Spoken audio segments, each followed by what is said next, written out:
Good morning and welcome to Peace Out, where we are all learning together to peace out. I know I'm practicing. I have had lots of times, opportunities to practice just in the last 5 minutes, the last few days, last couple of weeks, right? But God is faithful. I will say that God is faithful. Hey, our book of the week is Command Your Morning, the devotional, 31-day devotional that just helps you set that intention, grab a scripture for the day that can carry you through the day and direct your path right back to God's heart all day long, right? So grab a copy of that. And don't forget that the class is starting Thursday night, the Gifts of the Spirit study guide.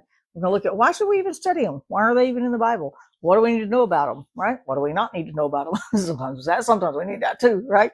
So sign up for the class or grab a book and let's learn about Jesus. Let's learn about God, right? I love the Word. I'm not going to apologize for that. I don't even know how many projects I'm working on, not actively, because I've got too many things going on this week for sure. Because I think tomorrow's the only day I don't teach somewhere this week. So I was in Nigeria yesterday at the International Prayer Tower, and I'll be back there again today. And then we'll do Pakistan on Thursday. There's some cool things going. Speaking of that, you might want to just go ahead and sign up for my newsletter. So I'll put that link up later so you can sign up for that, because I will be doing one probably next week. Probably not this week, but probably next week. So I got stuck in this story we've read before. It's in Mark 4, and it's one of the times where Jesus calms the storm. And we know he did it twice. Once he walked out on the water, right? And then this time they're all in the boat. He's been teaching. They've been healing people, and that says Jesus, on that last day, it says, I'm in Mark 4, 35. It says, he said, let's go to the other side. Let's cross over to the other side. That should have been all they needed, but they didn't quite know Jesus yet. And remember, the disciples were pretty young. They were like teenagers. Peter being the oldest, he was already married, but that doesn't mean he was very old, right? And because they married young back then, they had to get things done because they didn't live very long, right? so it's like, let us cross over to the other side. Sometimes that's really all we need to go back to is, what did God tell us? What did he tell me? Because if he told me, let's go do this, then this is going to happen because God said it, right? So if they could have used this phrase, let us cross to the other side, to encourage themselves. Isn't that sometimes what we need? We just need a way to encourage ourselves. We don't want to tell everybody in the whole world our situation and problems. I'm not telling y'all, right? So I tell my close friends, go, hey, pray about this when something comes up. But isn't that what this word right here is for? We go back, we grab a scripture. That's what this devotional is about, is grabbing a scripture and saying, I'm going to command this day, because I'm going to command this heart to pursue God no matter what I see.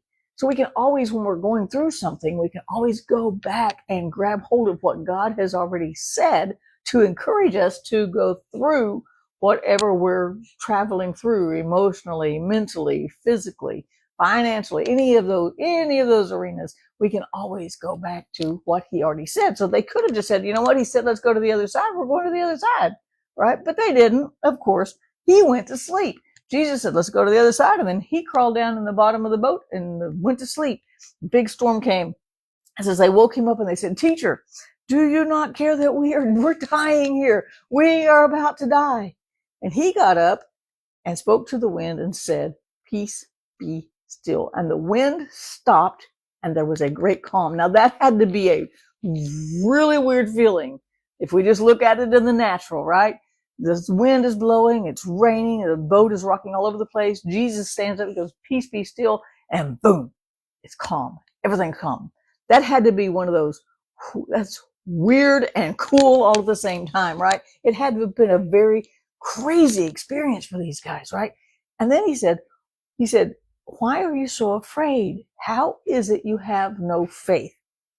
And they were afraid and they were surprised. And they said to each other, how can he command the sea? Now, let's say, they haven't been with him very long. And so my first thought was, maybe they hadn't seen much.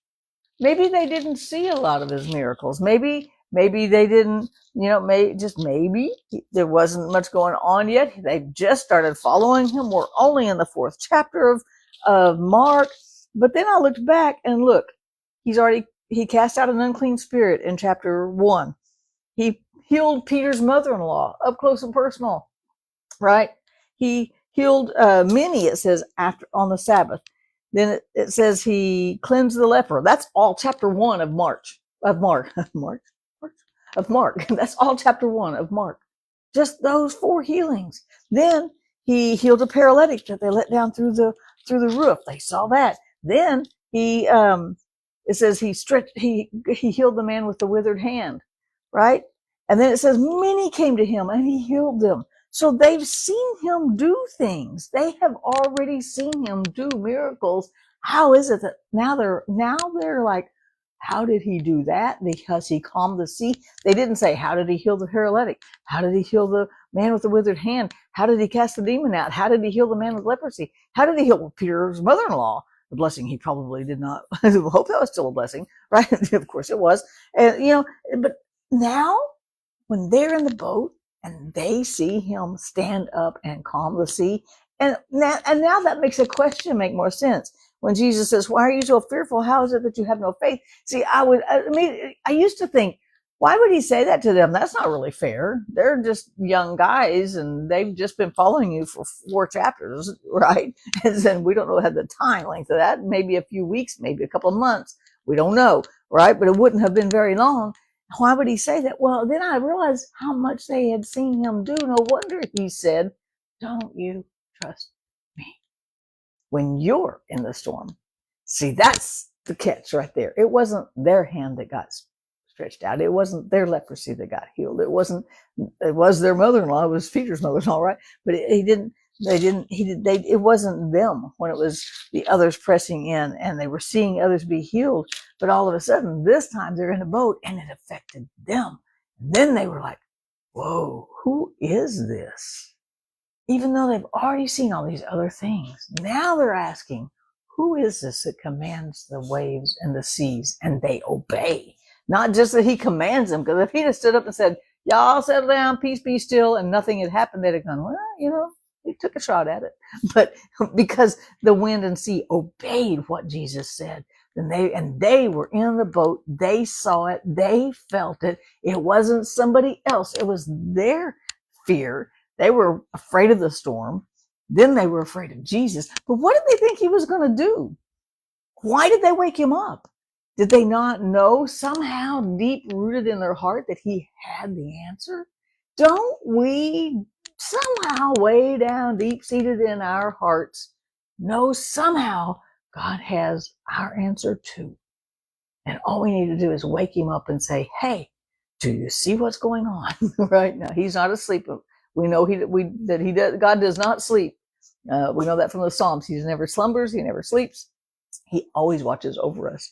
But don't we know somehow deep-seated in our heart that God's got us?